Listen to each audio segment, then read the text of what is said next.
자, 이번에는 우리가 연구용으로 사용하는 렌티바이러스 생산에 대해서 이야기해 보도록 하겠습니다. 자, 렌티바이러스가 뭐냐부터 얘기를 해보죠. 우리 어렸을 때부터 들어본 그 종속 과목 강문계 이런 얘기 들어보셨을 거예요. 그래서 개는 이제 예를 들어서 동물계, 식물계 이런 수준인 거고, 종 그러면 이제 하나의 종을 얘기하는 거죠. 그래서 사람 같으면 호모 어쩌고 많잖아요. 그게 속인 거고, 호모 사피엔스가 종인 거예요. 박테리아 중에서 이콜라이 그러면 종인 겁니다. 자, 그래서 바이러스도 이제 그런 게 있는데 그 중에서 패밀리 과에 해당되는 게 레트로비리디, 그러니까 레트로바이러스 관련된 레트로바이러스 계통들이라는 얘기인 거죠. 그래서 우리가 레트로바이러스라 그러면 RNA 지놈을 가지고 있고 이 RNA 지놈이 결국은 DNA가 돼서 라이프 사이클에서 이런 과정이 필요한 그런 바이러스 계통을 우리가 레트로바이러스 계통이라고 얘기를 합니다. 그걸 레트로비리디 과이고요. 이 안에는 속이 여러 가지가 있는데 그 속 중에는 렌티바이러스라는 속이 있고 감마 레트로바이러스라는 속이 있고 등등등 여러 가지 속이 있는데 그 중에서 우리가 연구용으로 사용하는 게 지금 써놓은 이 두 가지입니다. 렌티바이러스와 감마 레트로바이러스라고 하는 두 가지 바이러스를 우리가 연구용으로 사용하고 있는 거예요. 이 렌티바이러스는 속이라고 그랬죠. 그럼 실제 종은 뭐냐? HIV나 이런 것들이 여기 속하는 거고요. 감마 레트로바이러스 속하는 거는 이제 마우스에서 루케미아를 일으키는 뮤라인 루케미아 바이러스, MULV를 비롯한 여러 가지 바이러스가 속하게 됩니다. 그래서 여러분들이 뭐 논문이나 이런 데서 만나게 되는 렌티바이러스 그러면 이거를 얘기하는 거고요. 레트로바이러스다 그러면 이거를 말하는 게 아니고 이거를 말하는 거예요. 그러니까 레트로바이러스를 썼다라는 건 감마 레트로바이러스를 썼다는 얘기고 렌티바이러스 썼다라고 하는 건 HIV 기반의 렌티바이러스를 우리가 실험용으로 개량한 것을 쓰고 있는 거다. 이렇게 이야기하시면 됩니다. 그러니까 보통은 레트로바이러스 그럼 이 두 가지가 사용이 되는 거고 오늘 주제는 렌티바이러스다. 이런 얘기입니다. 자, 우리가 렌티바이러스를 이제 지금 얘기하고 있는데 왜 쓰느냐? 기본적으로 바이럴 벡터를 왜 쓰느냐가 얘기가 돼야 되는 거예요. 바이럴 벡터는 왜 쓰느냐? 우리가 벡터란 무엇이냐? 벡터는 유전자를 전달하는 도구라는 정의를 가지고 있어요. 그 중에서 벡터에는 플라스미드도 있는 거고요. 바이럴 벡터도 있는 건데 바이럴 벡터를 왜 쓰느냐? 유전자를 전달하는 용도로 사용되는 바이러스, 바이럴 벡터를 왜 쓰느냐? 를 이야기하기 전에 그럼 우리는 유전자를 왜 전달하느냐부터 생각을 해보죠. 우리가 실험을 하는 데 있어서 바이올로지 실험 연구를 하는 데 있어서 유전자를 왜 집어넣느냐라고 하는 것은 유전자를 어떤 과발현 혹은 발현을 시키거나 발현을 억제하거나 하는 겁니다. 발현을 억제하는 것은 우리가 소위 낙다운이라고 하는 것과 낙아웃이라고 하는 것이 있죠. 낙다운이라고 하는 것은 우리가 보통 RNAi라고 하는 현상을 이용해서 특정 유전자, 특정 단백질을 만들어내는 유전자, mRNA를 말하는 거죠. mRNA, 특정 mRNA의 양을 줄이거나 이 mRNA로부터 만들어지는 단백질의 트랜슬레이션을 억제하거나 하는 용도로 하는 것을 우리가 RNAi를 이용해서 하는 거고 그걸 낙다운이라고 합니다. 반면에 낙아웃이라고 하는 것은 말로만 생각해보면 이거는 줄어드는 거고 이건 완전히 없어지는 거다라고 생각할 수 있겠으나 그게 아니고요. 우리가 낙아웃이라고 하는 건 유전자를 완전히 망가뜨리는 거를 얘기를 하는 것이고 유전자를 망가뜨리는 방법은 여러 가지가 있지만 요즘은 보통 크리스퍼 캐스9을 이용해서 유전자를 망가뜨리는 것을 얘기하게 됩니다. 자, 그럼 이걸 왜 하느냐라고 하는 걸 얘기를 해보죠. A라고 하는 자극을 세포에 주었더니 어떤 B라고 하는 결과가 나오는데 이 중간에 C라고 하는 신호를 경유해서 나타난다. 이 C라고 하는 신호가 무슨 카이네이즈일 수도 있고요. 무슨 리셉터일 수도 있고 뭐가 됐든 중간에 어떤 유전자를 경유해서 A가 B의 결과를 낳는다. 라고 하는 가설을 세웠어요. 그러면 어떻게 증명하죠? A가 B의 결과를 낳았다를 증명하는 게 아니고 그건 이미 알고 있어요. 그게 C를 경유해서 C가 그걸 매개한다 라고 하는 것을 증명하고 싶은 거예요. 이 말을 달리 말하면 C가 없으면 이 현상은 안 일어난다 라는 말이죠. 따라서 C라고 하는 유전자를 낙다운하거나 낙아웃을 했을 때 A라는 자극을 동일하게 줘도 B라는 결과가 잘 안 나오면 우리는 C가 필요하다, C를 경유한다 라는 말을 할 수 있게 됩니다. 혹은 C를 과발현을 했더니 A의 자극을 통해서 B가 나타나는 게 훨씬 더 강하게 나타나더라. 그러면 역시 C가 이걸 매개한다 라는 얘기를 해볼 수 있는 증거가 되는 거예요. 그래서 우리가 실험을 하는 데 있어서 어떤 유전자를 발현하고 낙다운하고 하는 것을 하게 됩니다.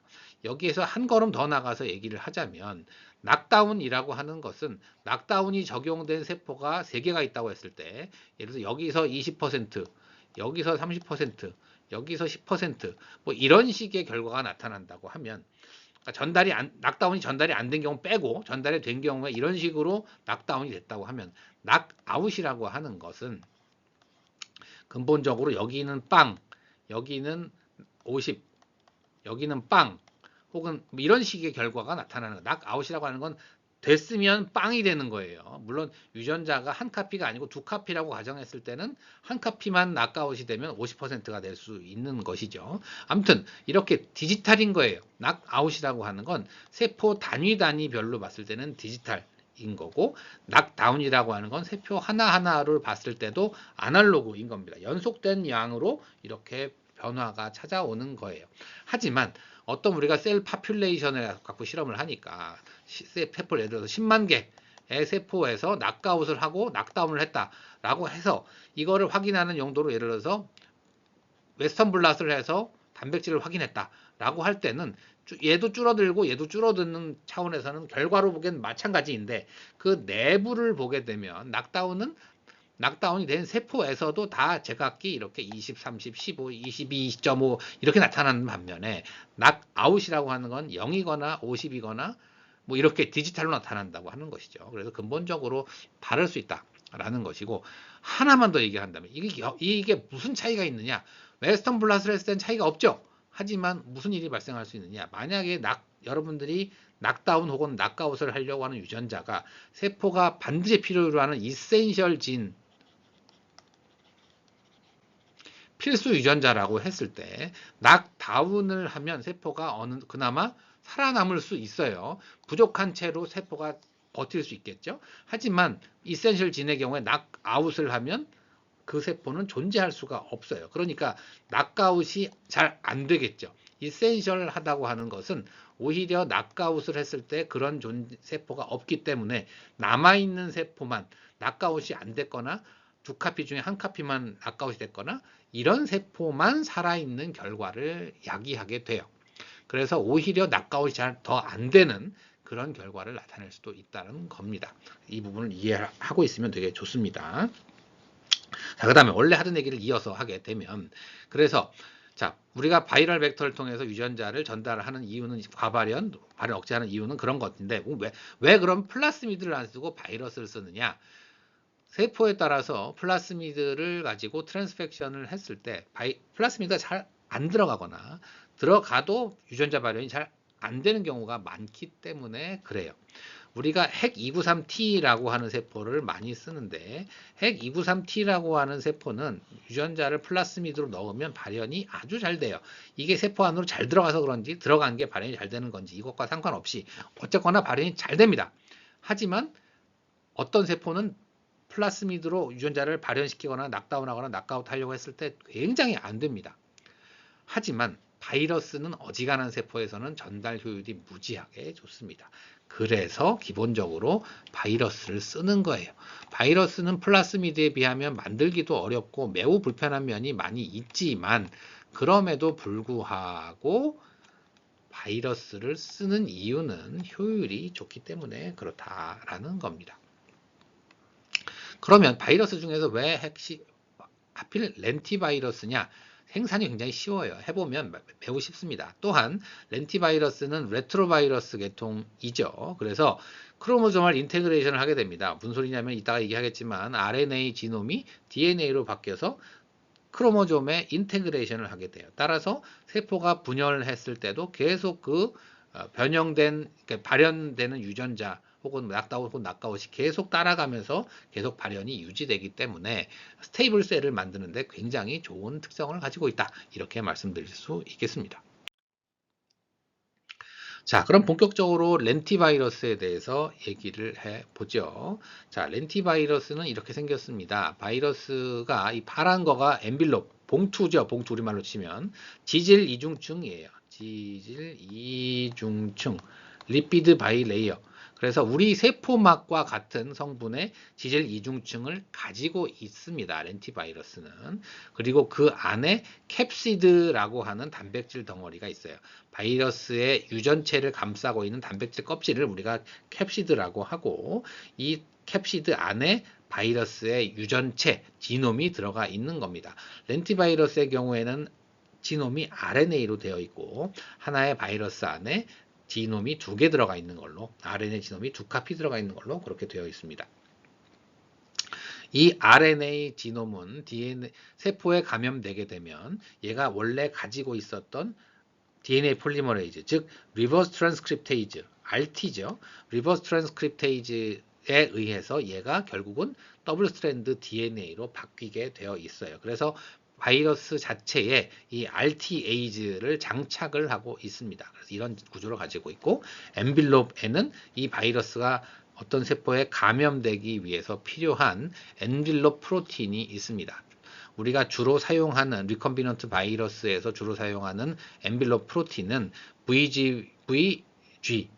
아니, VSVG, 베지큘라 스토마타이티스 바이러스라고 그래서 사람에서 이제 그 구강염을 일으킨 사람인가요? 어쨌든 그 구강 스토마타이티스, 구내염이죠. 구내염을 일으키는 바이러스에서 이 껍질에 있는 엔빌롭 프로틴을 가져다가 쓰는 거예요. 이걸 왜 갖다 쓰느냐? 이거를 쓰게 되면 굉장히 다양한 세포에 감염이 잘 되기 때문에 그런 겁니다. 바이러스는 어떻게 감염이 되느냐? 그 얘기는 이따가 다시 하고요. 어쨌거나 이 그 엔빌롭, 원래의 우리가 사용한 엔티바이러스는 HIV에서 갖고 온 거라고 그랬죠. 그러면 원래 HIV 바이러스에 가지고 있는 표면에 엔빌롭 프로틴을 쓸 수도 있지만, 그렇게 쓰게 되면 대부분의 세포에 감염될 수 없고 CD4 포지티브인 T셀 계통에만 감염이 되게 돼요. 그래서 그렇게 하지 않고 다른 엔빌롭 프로틴을 가져다가 쓰고 있습니다. 이렇게 서피스에 있는 다른 엔빌롭 프로틴을 가져다가 이렇게 바꿔치기 한 바이러스를 뭐라고 얘기하냐면, 유식한 말로 이제 수도 타입드, 이렇게 부릅니다. 수도 타입드 바이러스라고 하는 건 이렇게 엔빌롭 프로틴을 원래의 자연계에 있는 그 바이러스의 엔빌롭 프로틴이 아니라 딴 걸로 바꿔치기 한 거를 우리가 수도 타입드 바이러스 이렇게 표현을 합니다. 자, 이렇게 생겼어요. 자, 그래서 어떻게 하느냐? 이 영구용 렌티바이러스를 생산하는 거는 지금 이 바이러스가 구성되어 있는 이 요소들을 세포 안에서 만들어주면 되는 겁니다. 자, 그래서 처음에 엔빌롭 얘기했죠? 엔빌롭은 세포, 우리가 핵 293 T셀에서 주로 렌티바이러스를 만드는데, 이 세포의 바이러스, 세포막에 있는 이 지질 이중층을 그대로 갖다 쓰는 거예요. 자, 그 다음에 엔빌롭 프로틴이 필요하죠. 이 VSVG라고 하는 엔빌롭 프로틴을 쓰기 때문에 이거를 발현하는 플라스미드를 우리가 세포에다 집어넣게 됩니다. 그걸 엔빌롭 플라스미드라고 하고요. 바이럴 지놈이 필요하죠. 바이럴 지놈을 만들어내는 플라스미드를 우리는 트랜스퍼 플라스미드 혹은 렌티바이럴 플라스미드라고 그래요. 그래서 이 플라스미드를 트랜스펙션을 하면 이 RNA가 만들어지는 거예요. 이 플라스미드의 기능은 이 RNA를 만드는 겁니다. 또한 캡시드 프로틴이 필요할 거고 RTAs가 필요할 거예요. 이것만 다는 아니지만 이런 게 필요하단 말입니다. 이건 누가 만드느냐? 패키징 플라스미드라는 것이 그걸 만들어내요. 패키징 플라스미드가 캡시드 단백질도 만들어내고 RTAs 같은 효소도 만들어내게 됩니다. 그러면 지금 이 렌티바이러스의 구성 성분이 다 갖춰지게 되는 거죠. 그러면 이 핵 293 T셀에서 이 바이러스가 조립이 되어서 세포 밖으로 뽕 하고 시크리션 되는 이런 과정이 생기게 됩니다. 따라서 우리는 결과적으로 렌티바이러스 생산한다고 하는 것은 엔빌롭 플라스미드, 트랜스퍼 플라스미드, 패키징 플라스미드, 이 세 가지 플라스미드를 핵 293 T셀에 트랜스펙션을 하면 이렇게 필요한 요소들이 만들어지고 결국은 알아서 조립이 돼서 세포 밖으로 나간다. 배지의 렌티바이러스가 뽕뽕뽕 시크리션이 된다. 이렇게 이해하시면 되는 거예요. 자, 관련해서 렌티바이러스로부터 유전자 발현이 어떻게 되는지를 좀 잠깐 알아보겠습니다. 렌티바이러스의 지놈은 싱글 스트랜드 RNA이죠. 싱글 스트랜드 RNA이고 거기에 RTAG가 같이 있다고 그랬어요. 그래서 바이러스가 자신의 지놈을 어떤 감염된 세포에다가 집어넣게 되면 결국 이 RNA와 RTAG가 나오게 돼요. 이 RTAG가 이 싱글 스트랜드 RNA였던 것을 RNA, DNA 듀플렉스로 만들어주게 됩니다. RTAG라고 하는 건 이걸 하는 효소이죠. 이 싱글 스트랜드 RNA로부터 DNA를 만들어내게 되면 그래서 RNA, DNA 듀플렉스가 만들어지게 돼요. 그러면 세포 안에 있는 RNase-H와 RTAG의 작용을 받아서 더블 스트랜드 DNA로 바뀌게 됩니다. 이 단계를 이걸 더 자세하게 얘기를 하면 RNase-H는 RNA, DNA 듀플렉스로 되어 있을 때 RNA를 파괴하는 그런 효소가 RNase-H예요. 원래 가지고 있어요, 우리 세포가. 그래서 이게 싱글 스트랜드 DNA로 바뀌게 됩니다. 그러니까 싱글 스트랜드 RNA였던 게 듀플렉스가 됐다가 싱글 스트랜드 RNA로 바뀌게 되는 거죠. 그러고 나면 이 싱글 스트랜드 RNA로부터 RTAG가 또 작용을 해서 더블 스트랜드 싱글 스트랜드 DNA가 싱글 스트랜드 DNA로 바뀌게 되는 겁니다. 색깔을 맞춰서 그림을 그린다 치면 이제 이거인 거죠. 그림이 잘못됐어요. 그래서 자, 이게 아니고 자, 싱글 스트랜드 DNA만 남아있는 상태에서 이 싱글 스트랜드 DNA가 더블 스트랜드 DNA로 바뀌게 하는 일을 역시 RTAG가 합니다. RTAG는 말 자체는 RNA로부터 DNA를 만드는 거지만 싱글 스트랜드 DNA로부터 더블 스트랜드 DNA를 만드는 일도 할 수 있어요. 그래서 이렇게 더블 스트랜드 DNA가 생성이 되게 됩니다. 그러면 이게 크로모좀 어딘가에 랜덤 인테그레이션을 하게 돼요. 그래서 바이러스에서는 이 렌티바이러스의 인테그레이즈라고 하는 효소도 가지고 있습니다. 그래서 인테그레이즈가 이렇게 크로모점 우리 지놈상의 어딘가에 랜덤하게 이렇게 이 바이럴 지놈을 더블 스트랜드 DNA 형태로 집어넣게 되는 것이죠. 그래서 이 바이러스의 지놈이 우리 크로모점 안에 들어가 있는 이 부분을 우리는 뭐라고 부르냐? 이거를 프로바이러스라고 불러요. 바이러스의 전구체라고 하는 얘기죠. 그러니까 리컴비넌트 바이러스 말고 내추럴한 HIV 바이러스는 어떻게 되는 거냐면 이렇게 자신의 지놈으로부터 더블 스트랜드 DNA를 만들어서 지놈상에다 집어넣어 놓고 이 지놈상에 집어넣어 있는 얘로부터 필요한 걸 다 만들어서 새로운 바이러스를 만들어내요. 이게 네이티브한 HIV 바이러스 그런 일을 하고 있어요. 그렇기 때문에 얘 자체가 결국은 바이러스를 만들어내는 애잖아요. 그래서 그걸 프로바이러스라고 부르는 것이죠. 이 DNA로부터 지놈에 들어가 있는 바이럴 지놈으로부터 여러 가지 RNA가 만들어지게 되고 이 RNA로부터 필요한 프로틴도 만들어지는 것이고 그러니까 바이러스가 조립되기 위한 프로틴, 캡시드나 RTAG나 인테그레이즈나 이런 것도 만들어지게 되고 이 전체 긴 RNA 지놈도 만들어지고 이런 일을 하게 됩니다. 그래서 렌티바이러스로부터 이렇게 DNA가 인테그레이션 되고 mRNA가 나와서 프로틴이 만들어지기까지 짧게는 24시간, 길게는 72시간 정도 시간이 소요가 된다. 24시간부터 그냥 나온다고 생각할 수 있는 거다라는 얘기입니다. 예를 들어서 우리가 이제 유전자 낙아웃을 하기 위해서 많이 사용하는 렌티 크리스퍼 V2라고 하는 플라스미드를 기준으로 말씀을 드리면 렌티 크리스퍼 V2라고 하는 플라스미드는 트랜스퍼 플라스미드예요. 렌티바이럴 플라스미드이죠. 얘의 기능은 뭐예요? 렌티바이럴 지놈을 만들어내는 게 얘의 기능입니다. 그래서 여기 CMV 프로모터가 있고 5' LTR부터 3' LTR까지 이만큼이 바이럴 지놈인 거예요. 그래서 이 바이럴 지놈을 CMV 프로모터에 의해서 이 트랜스크립션이 일어나서 이 긴 바이럴 지놈을 만들어내게 됩니다. 이 플라스미드는 여기에 중간에 U6 프로모터가 있고 그 뒤에 스토퍼라고 하는 부분이 있는데 여기를 잘라서 빼버리고 여기에 관심 유전자에 대한 가이드 RNA 시퀀스를 여기다 집어넣어서 낙아웃을 이제 우리가 하게 됩니다. 이런 얘기는 다른 동영상에서 얘기를 하도록 하죠. 자, 그래서 방금 이 그 렌티바이럴 플라스미드 엔티크리스퍼 V2를 기준으로 해서 어떤 RNA가 만들어지느냐라고 생각을 해보면 여기 CMV 프로모터가 있었고 5' UTR이 있었고 3' UTR이 있었어요. 그리고 여기에 U6 프로모터에 의해서 가이드 RNA가 만들어지고 EF1 알파 프로모터의 이제 숏 버전인 거예요.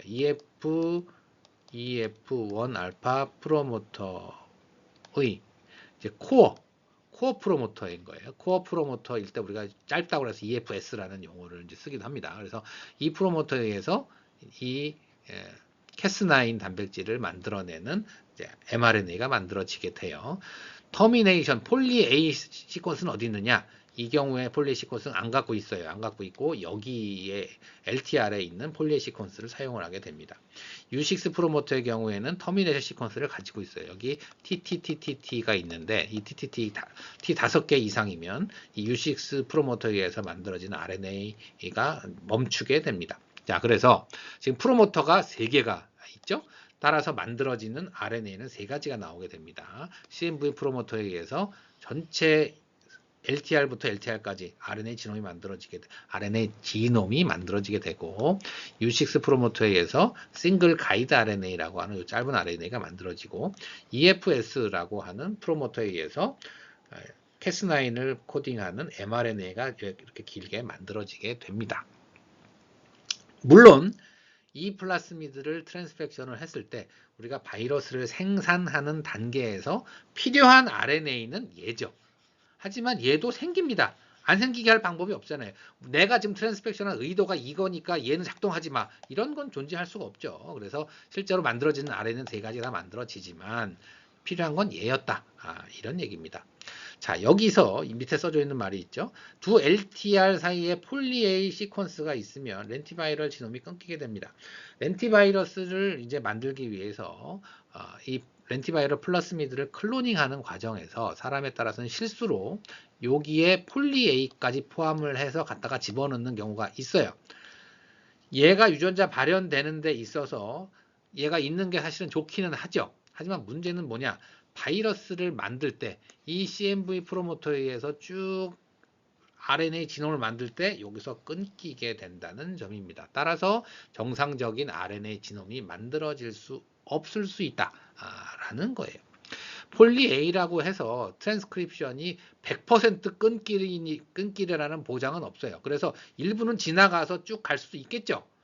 그래서 렌티바이러스가 전혀 안 만들어지느냐? 그런 거는 아닙니다만 상당한 부분이 여기서 끊기게 되기 때문에 비정상적인 렌티바이러스가 만들어질 가능성이 높다. 이렇게 이해할 수 있겠습니다. 그래서 이 중간에는 폴리에를 안 집어넣는 게 좋습니다. 자, 그래서 아까도 얘기했던 것처럼 렌티바이러스를 생산하는 방법은 뭐냐? 자, 구체적으로 얘기를 하자면 우리가 핵 293 T셀을 폴리 L 라이신으로 미리 코팅한 DC나 플레이트에 80% 정도까지 키워서 트랜스펙션을 하게 됩니다. 80% 정도까지 키워서 트랜스펙션을 할 때 이 80%라고 하는 것은 우리가 일반적으로 트랜스펙션에서 뭔가를 무슨 결과를 보고자 하는 그런 일반적인 실험에서 하는 것보다 훨씬 더 많은 양의 셀을 깔아서 트랜스펙션 하는 거다. 이렇게 이해하시면 돼요. 그러니까 트랜스펙션을 하고 나서 48시간 이상 키울 거기 때문에 그때 되면 세포는 다 미어 터지는 상태가 될 거다라는 거예요. 그런 상태로 지금 실험을 하는 거예요. 렌티바이러스 생산하는 건 그런 거고 폴리 L 라이신으로 플레이트를 코팅을 하는 것은 세포가 떨어지지 말라고 딱 붙어 있으라고 하는 겁니다. 핵 293 T셀이 트랜스펙션이 잘 되고 바이러스도 잘 만들어지고 굉장히 좋은 특성을 가지고 있음에도 불구하고 얘가 가지고 있는 치명적인 약점은 뭐냐면 우리가 사용하는 일반적인 셀 컬처 디시, 그러니까 플라스틱 웨어죠. 우리가 사용하고 있는 이 컬처 디시는 플라스틱으로 되어 있잖아요. 이제 폴리 뭐 스티렌인가요? 뭐 이렇게 이런 재질로 되어 있는데 이 재질에 붙긴 붙지만 딱 붙질 않아요. 그래서 셀이 많아지게 되면 셀이 떨어집니다. 셀을 지금 굉장히 많은 양을 키우는 상태이기 때문에 코팅을 꼭 해야 된다라는 거고요. 그래서 80% 정도로 세포를 키운 다음에 트랜스펙션을 하게 됩니다. 트랜스퍼 플라스미드, PSPEX2, PMD2.G. PSPEX2가 패키징 플라스미드의 대표 선수이고 PMD2.G가 VSVG를 발현하는 엠빌로 플라스미드의 대표 선수예요. 그래서 이 세 가지를 코 트랜스펙션을 하는 거예요. 내가 만들고자 하는 바이러스가 무엇이냐에 따라서 이 트랜스퍼 플라스미드가 바뀌겠죠. 자, 이때 코 트랜스펙션 하는 이 비율은 어떻게 되느냐? 몰 비율로 2.3 대 1.8 대 1로 옛날에 이제 이렇게 써 있었어요. 이제 2024년 4월 달에 봤을 때 에드진 홈페이지에 렌티바이러스를 만드는 좋은 내용이 있는데, 그러니까 에드진 홈페이지에는 굉장히 좋은 그 자료들이 많이 들어가 있어요. 거기서 2.3 대 1.8 대 1, 몰 비율로 이렇게 해라 라고 되어 있고, 질량으로 봤을 때는 뭐 4에서 6 대 3대 1쯤 됩니다. 질량 비율을. 질량 비율로 하게 되면 트랜스퍼 플라스미드 사이즈에 따라서 이게 달라질 거기 때문에 이게 레인지가 있는 거예요. 그래서 보통 뭐 4대 3대 1 이렇게 이쯤 됩니다. 그래서 에드진은 옛날에는 뭐 정확하게 언제인지는 모르겠습니다만 옛날에 에드진에 있는 프로토콜에는 그냥 질량으로 4대 3대 1 하라고 되어 있었어요. 하지만 렌티 크리스퍼 V2처럼 사이즈가 큰 트랜스퍼 플라스미드를 사용하는 경우에는 뭐 6대 3대 1 혹은 뭐 8대 3대 1 이렇게 하게 되면 비율이 조금 더 좋아서 바이러스 생산이 조금 더 잘 될 수 있다라고 하는 게 제 개인적인 경험이기도 합니다. 그래서 몰 비율로 이렇게 그 에드진에도 현재는 쓰여 있다 이렇게 말씀을 드리겠습니다. 그래서 트랜스퍼 플라스미드, 엠빌로 플라스미드, 패키징 플라스미드 이 세 개를 코 트랜스펙션을 하고 내버려 두면 이 배지에 바이러스가 뽕뽕뽕뽕 나오기 때문에 이 배지, 이렇게 세포에 오랫동안 같이 있었던 배지를 우리가 컨디션드 미디움이라고 표현을 하죠. 컨디션드 미디움. 이때 말하는 이 컨디션이라고 하는 것은 그 세포에 오랫동안 같이 있었다라는 뜻으로 쓰는 말이에요. 그래서 컨디션드 미디움, CM. 입니다. 컨디션 미디움에 바이러스가 포함되어 있는 거예요. 그래서 하비스트 렌티바이러스라고 하는 건 컨디션드 미디움 그냥 떼내는 거, 그거를 그냥 걷어내는 거가 하비스트인 겁니다. 자, 많은 랩에서 렌티바이러스를 실제로 만들려고 하는데 잘 안 만들어지게 됩니다. 물론 렌티바이러스를 만드는데 필요한 기본적인 조건이 있죠. BSL2 생물학적 그 위험 등급 BSL2를 승인을 받은 시설에서만 렌티바이러스를 생산할 수 있습니다. 이건 기본적인 것이고, 그거 말고 실제로 이제 이걸 등급을 받았다 치고 렌티바이러스를 만드는데 내용으로 보면 간단하잖아요. 세 가지 플라스미드 코 트랜스펙션을 하고 배지를 걷어내는 거예요. 그런데 막상 해보면 잘 안 되는 경우가 무지하게 많습니다. 뭐냐? 핵 293 T셀이 건강하지 않은 경우가 많아서 그래요. 많은 실험이 우리의 포유류 세포를 배양을 할 때 박테리아나 마이코플라즈마나 이런 미생물이 컨테미네이션이 조금 되어 있어도 세포가 확 죽지 않는다면 별 문제가 없이 그냥 실험을 할 수 있는 경우도 많이 있어요. 물론 굉장히 찜찜하고 그 데이터를 믿을 수 있느냐라는 생각은 있을 수 있습니다만 사실 많은 랩에서 그냥 마이코플라즈마 있는 상태로 실험 많이 합니다. 세포가 다 죽지 않고 조금 천천히 자라고 일부 죽고 일부 자라고 이렇게 하기 때문에 그냥 해요. 하지만 렌티바이러스를 만드는 일은 안 됩니다. 렌티바이러스는 마이코플라즈마 컨타미네이션 되어 있으면 안 만들어져요. 그래서 건강한 깨끗한 핵 293 T셀이어야 됩니다. 내 셀이 지금 건강한지 아닌지 어떻게 아나요? 핵 293 T셀이 이렇게 있을 때 세포가 이렇게 있을 때 세포가 있고 있는 이 없는 부분은 깨끗해야 돼요. 아무것도 없는 이 부분에 이렇게 셀 데브리 같은 게 있거나 작은 게 뭐가 있거나 이러면 뭔가 안 좋은 겁니다. 물론 이게 시럼에서 나온 어떤 찌꺼기일 수도 있어요. 시럼 데브리랑 찌꺼기 같은 거 말하는 거예요. 그래서 FBS 배지에 넣어준 FBS에서 어떤 이런 덩어리들이 있는 경우도 있습니다만 그렇지 않고 이게 균일한 모양으로 쫙 깔려 있으면 또 늘어나거나 이러면 이것은 미생물일 가능성이 높고 그렇다면 렌티바이러스는 안 만들어지는 게 당연하다라는 컨셉을 갖고 있어야 됩니다. 어떻게든 간에 이거를 해결을 해야 된다라는 거고요. 트랜스펙션을 할 때 80% 정도의 컴플루언시로 높게 세포를 놓고 트랜스펙션을 해야 한다라는 것이고 트랜스펙션이 잘 돼야 되는 거죠. 그런데 막상 해보면 트랜스펙션을 할 때 바이러스를 만들기 위해서 라이포펙타민 3000을 쓰겠다. 써도 되죠. 써도 되고 라이포펙타민 3000 같은 거 써서 트랜스펙션이 잘 되면 바이러스 잘 만들어질 겁니다. 하지만 많은 양을 만들어내야 되거나 루틴하게 해야 되는 경우에는 감당이 안 되죠. 돈이 감당이 안 됩니다. 그래서 보통 폴리에틸렌 이민 PEI라고 하는 거를 사서 많이들 쓰죠. 폴리사이언스인가 아마 그럴 거예요. 폴리사이언스라는 회사에서 파는 폴리에틸렌 이민을 이용해서 트랜스펙션을 해도 충분히 바이러스 만드는 데는 문제가 안 된다. 보통 이걸 가지고 저는 해오고 있습니다. 자, 그래서 렌티바이러스는 셀만 깨끗하면 별 문제가 없다. 하지만 그렇지 않은 랩이 많아서 렌티바이러스가 잘 안 만들어지게 된다. 그래서 렌티바이러스를 만드는데 잘 안 된다면 첫 번째 이거를 셀 문제를 해결해야 된다라는 말씀을 다시 한번 드리고요. 만들어진 렌티바이러스가 세포에 처리를 해서 바이러스에 잘 들어가지 않는다면 농축을 하는 방법도 있겠죠. 혹은 바이러스의 그 지노미 사이즈가 크게 되면 바이러스 타이터가 원래 낮게 만들어져요. 타이터가 낮다라고 하는 건 바이러스가 이렇게 있고 이 안에 바이럴 지놈을 정상적으로 가지고 있는 바이러스 파티클이 잘 안 만들어진다는 얘기입니다. 파티클이 만들어져도 이 안에 렌티바이럴 지놈이 안 들어있는 경우도 있기 때문에 이 바이러스가 제대로 만들어져야 되는데 이런 게 잘 안 만들어질 수도 있어요. 사이즈가 크면 클수록 이렇게 제대로 된 바이러스가 덜 만들어지게 됩니다. 그런 경우에는 농축을 할 수 있을 거예요. 혹은 인비보로 동물에다가 바이러스를 써야 되는 경우에도 농축을 해야 됩니다. 바이러스를 농축하는 방법은 크게 두 가지입니다. 울트라 필트레이션과 울트라 센트리피게이션 두 가지예요.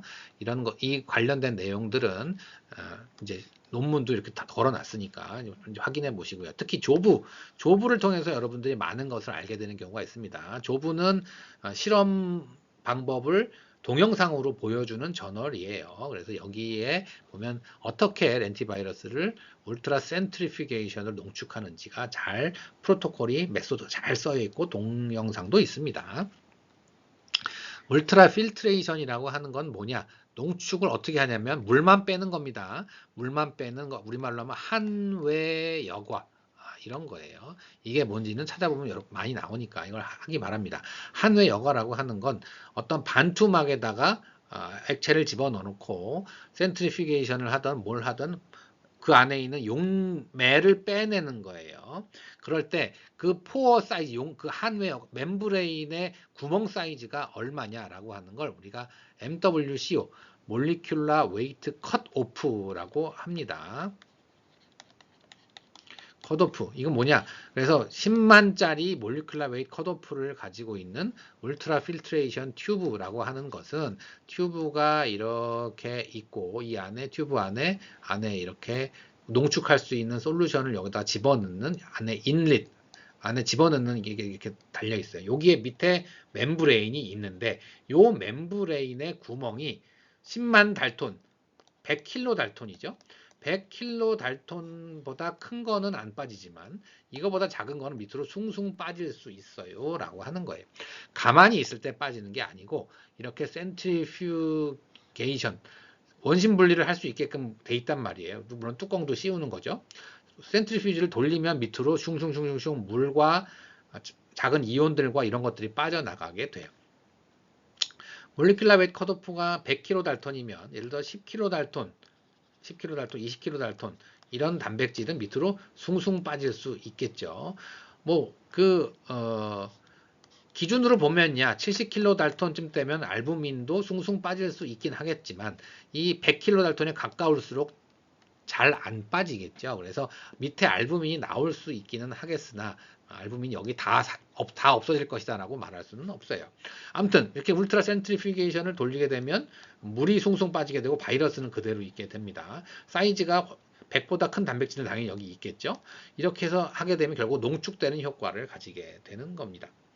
이 울트라 필트레이션이라고 하는 거는 이렇게 농축을 시킨 다음에 다른 버퍼를 넣고 또 농축을 시키고 다른 버퍼를 넣고 이렇게 하게 되면 버퍼를 체인지하는 용도로도 쓸 수 있어요. 그걸 우리가 다이아 필트레이션 이렇게 얘기를 하죠. 다이아 필트레이션.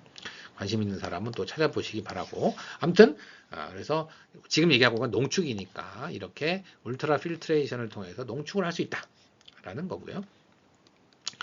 그러면 당연히 사이즈가 큰 단백질 항체 같은 경우 어때요? 항체는 우리가 헤비체인, 라이트체인 다 합치면 150kDalton이에요. 따라서 항체는 여기 당연히 남아있겠죠.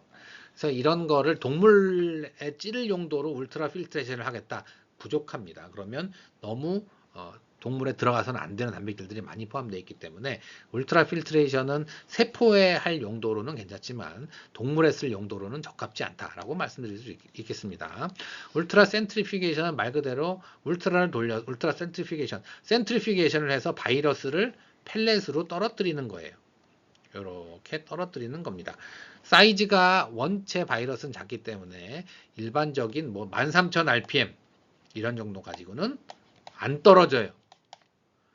7만 G에 90분 이 정도는 돌려야 바이러스가 펠렛으로 떨어지게 됩니다. 그런데 바이러스 펠렛은 눈에 안 보여요. 그래서 실험을 막상 할 때 굉장히 찜찜하죠. 여기 눈에 안 보이지만 있다고 생각하고 위에 있는 국물을 다 버리고 이 바이러스 펠렛을 리서스펜션 함으로써 바이러스를 농축시킬 수 있었던 겁니다. 그래서 애초에 예를 들어서 한 20ml쯤 되는 바이러스를 가지고 1ml로 만들었다. 그럼 20배 농축이 됐겠죠. 이런 식으로 하는 겁니다. 자세한 거는 이 조부 영상을 통해서 확인하시기 바랍니다. 자, 이상이에요. 자, 렌티바이러스라고 하는 것은 스테이블 셀을 쉽게 만들 수 있고 바이러스를 통해서 트랜스펙션이 안 되는 세포에 유전자를 쉽게 전달할 수 있는 장점이 있는 굉장히 파워풀한 실험 방법입니다. 하지만 세포가 깨끗하지 않은 데서는 굉장히 어려움을 많이 겪고 있죠. 자, 렌티바이러스와 관련되어 있는 핵심적인 내용을 다뤄봤습니다. 자, 여러분들에게 도움이 됐으면 좋겠습니다. 이상입니다.